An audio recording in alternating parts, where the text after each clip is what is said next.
आज हम पढ़ेंगे टी लिम्फोसाइट्स के बारे में। लिम्फोसाइट्स जो कि हमारे इम्यून सिस्टम का, हमारे दिफाई निज़ाम का एक हिस्सा है, जो क्या है, जो वाइट ब्लड सेल्स की एक टाइप है। और उसमें हम देखें, अगर वाइट ब्लड सेल्स की बात करें तो वाइट ब्लड सेल्स के फर्दर हम देखते हैं कि उसको कैटेगराइज कर सकते हैं टू ग्रुप्स में।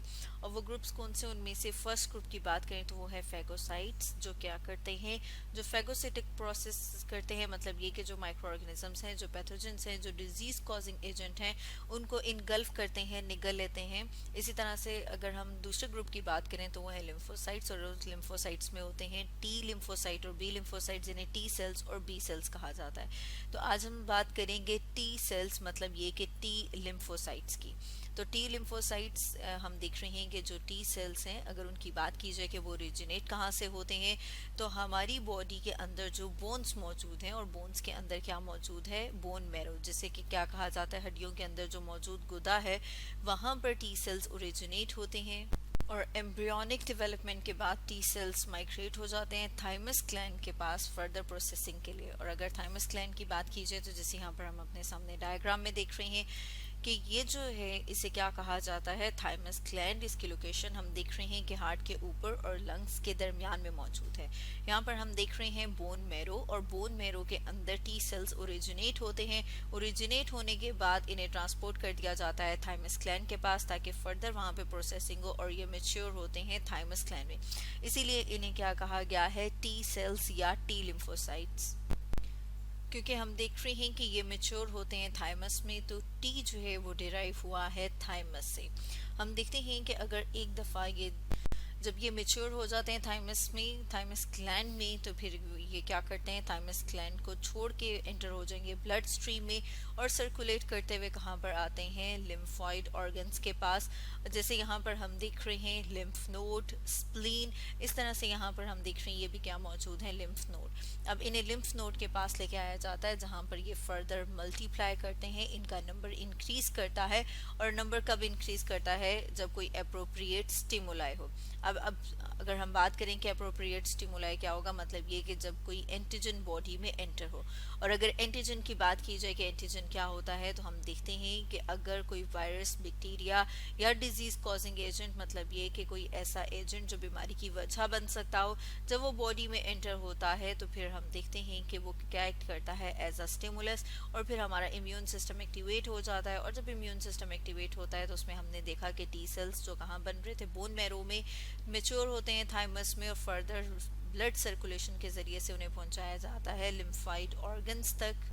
फर्दर अगर हम बात करें तो हम देखते हैं कि जो टी सेल्स हैं उनको हम कैटेगराइज कर सकते हैं, उनको हम डिवाइड कर सकते हैं टू सब यूनिट्स में।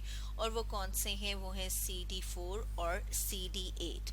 अब अगर हम बात करें कि हम इन्हें CD4 और CD8 में किस तरह से डिस्टिंग्विश कर रहे हैं, तो हम देख रहे हैं कि जो डिस्टिंग्विश है ये किस बेस पे किया जाता है, क्योंकि इन सेल्स की सरफेस के ऊपर, मतलब ये कि इनकी जो आउटर सरफेस है वहाँ पे ख़ास किस्म की ग्लाइकोप्रोटीन्स हैं।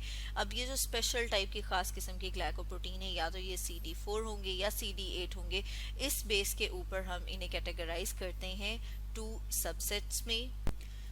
अब अगर हम इसमें सबसे पहले बात कर लें CD8 सेल्स की, तो CD8 टी सेल्स अपने आप को बाइंड करते हैं उन सेल्स के पास जहाँ पर हम देख रहे हैं कि किनके साथ एपिटोप होंगे। और वो एपिटोप जो है वो किसका पार्ट होंगे, क्लास 1 MHC, जिसे कि हिस्टोकम्पैटिबिलिटी मॉलिक्यूल या हिस्टोकम्पैटिबिलिटी कॉम्प्लेक्स कहा जाता है। अब हम देखते हैं कि हमारी बॉडी जो है, उसके जो सेल्स हैं उनके पास खास किस्म के मार्कर्स होते हैं, जिसकी वजह से रिकॉग्नाइज किया जा सकता है कि वो बॉडी के अपने सेल्स हैं। हम देखते हैं कि बॉडी के तकरीबन हर सेल जो है उसके पास क्या मौजूद होते हैं, उसके पास होते हैं क्लास 1 हिस्टोकम्पैटिबिलिटी मॉलिक्यूल। अब हम देखते हैं कि जब उसके साथ एंटीजन का कोई पार्ट, कोई हिस्सा अटैच हुआ हुआ होगा, जिसे कि एपिटोप कहा जाता है, तो फिर हम देखते हैं कि CD8 टी सेल्स जो हैं वो अपने आप को बाइंड कर लेते हैं उन सेल्स के साथ। और CD8 अगर हम सेल्स की बात करें कि उसमें फर्दर टी सेल्स कौन कौन से आते हैं, तो उसमें हम देखते हैं कि साइटोटॉक्सिन टी सेल्स और उसके अलावा सुप्रेसर टी सेल्स आते हैं। अब अगर हम सेकेंड सबसेट की बात करें, जो कौन से हैं, जो CD4 टी सेल्स हैं, तो हम देखते हैं कि जो CD4 टी सेल्स हैं वो अपने आप को उन सेल्स के साथ बाइंड करते हैं जिनकी सरफेस के ऊपर क्लास 2 की बात करें, क्लास 2 हिस्टोकम्पैटिबिलिटी मॉलिक्यूल मौजूद है, और उनके पास साथ में क्या अटैच है, एपिटोप। और एपिटोप क्या है, जो कि हम देख रहे हैं कि एंटीजन मॉलिक्यूल का कोई पार्ट, कोई हिस्सा है। एंटीजन जैसे कि हमने ऊपर बात की थी कि कोई भी वायरस, बैक्टीरिया, कोई भी पैथोजन जो, या फिर हम कह रहे हैं कोई भी फॉरेन पार्टिकल जो है वो क्या होता है, उसे क्या कहा जाता है, उसे कहा जाता है एंटीजन। तो हम देख रहे हैं कि CD4 टी सेल्स बाइंड करता है किसके साथ, एपिटोप्स, जो किसका पार्ट है, जो कि अटैच है, या हम कह रहे हैं कि क्लास 2 हिस्टोकम्पैटिबिलिटी मॉलिक्यूल के साथ। और अगर हम ये बात करें कि क्लास 2 हिस्टोकम्पैटिबिलिटी मॉलिक्यूल्स जो हैं वो किन सेल्स के ऊपर मौजूद होते हैं, तो वो खास किस्म के सेल्स जिन्हें के एंटीजन प्रेजेंटिंग सेल्स कहा जाता है, वो एक्सप्रेस करते हैं, या फिर हम कहेंगे कि उनके ऊपर मौजूद होते हैं class 2 histocompatibility molecules. Histocompatibility molecules जैसे कि हम बात कर रहे थे कि सरफेस के ऊपर मौजूद खास किस्म की ग्लाइकोप्रोटीन्स होती हैं, और ये हम देख रहे हैं कि तकरीबन जितने भी वर्टिब्रेट सेल्स हैं हर एक सेल के ऊपर मौजूद हैं। अब अगर हम CD4 टी सेल्स की बात करें कि इसके अंदर कौन से वाले सेल्स हैं, तो उसमें हम देखते हैं कि हेल्पर टी सेल्स आते हैं। अब अगर हम दोबारा से थोड़ा सा रिकॉल करें और देखें, तो हम देख रहे हैं कि जो CD8 टी सेल्स हैं वो किसके साथ बाइंड करते हैं, वो बाइंड करते हैं एपिटोप, जो किसका हिस्सा होते हैं, मतलब उन सेल्स के साथ जिनके साथ जो एपिटोप है वो कहाँ पर मौजूद है, कहाँ किसके साथ मौजूद है, क्लास 1 हिस्टोकम्पैटिबिलिटी मॉलिक्यूल के साथ। मतलब CD8 टी सेल्स किसके साथ बाइंड करेंगे, class 1 histocompatibility molecule containing epitope.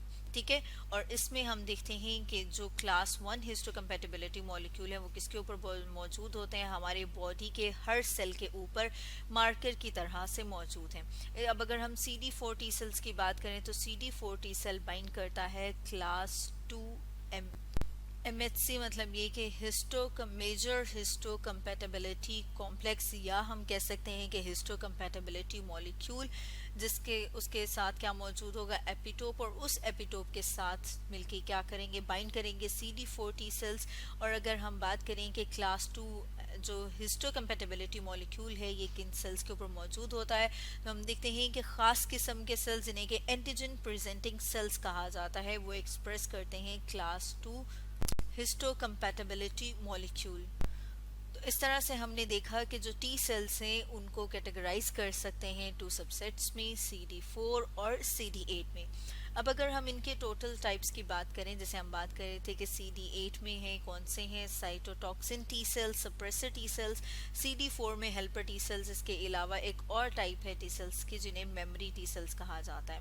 तो अब अगर हम जैसे यहाँ पर डायग्राम में देख रहे हैं कि टी सेल के अगर हम देखते हैं बॉडी में अगर कोई एंटर हो जाता है वायरस इन्फेक्टेड सेल, तो ये टी सेल क्या करते हैं, रिकॉग्नाइज करने के बाद फर्दर उनके क्लोन बनते हैं। अगर यहाँ पर हम देखें तो हम देख रहे हैं कि वायरस इन्फेक्टेड सेल है, इटसेल्फ वायरस नहीं है।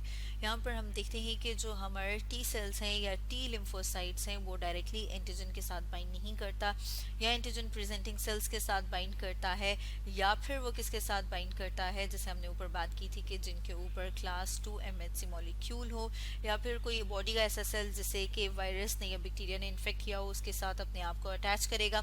अटैच करने के बाद उसके क्लोन्स बनना स्टार्ट हो जाएंगे। यहाँ पर हम देख रहे हैं क्लोन ऑफ टी सेल्स। फिर फर्दर उससे हम देखते हैं कि 4 टाइप के टी सेल्स जो हैं वो बनते हैं। वो कौन कौन से हैं, killer T cells, helper T cells, memory T cells, और इसके साथ साथ हम देख रहे हैं कि सप्रेसर टी सेल्स। इन सेल्स में जैसे हम देख रहे हैं नाम के डिफरेंट है, इसी तरह से हम देखते हैं कि इन हर एक टाइप की अगर बात की जाए फर्दर तो हर एक का फंक्शन डिफरेंट है। और इनकी अगर हम फंक्शन की बात करें कि ये जो टी सेल के टी लिम्फोसाइट के डिफरेंट सेल्स हैं इनके फंक्शंस को डिस्कस करेंगे हम अपनी नेक्स्ट वीडियो में। तो स्टूडेंट्स आज हमने डिस्कस किया टी लिम्फोसाइट्स के बारे में।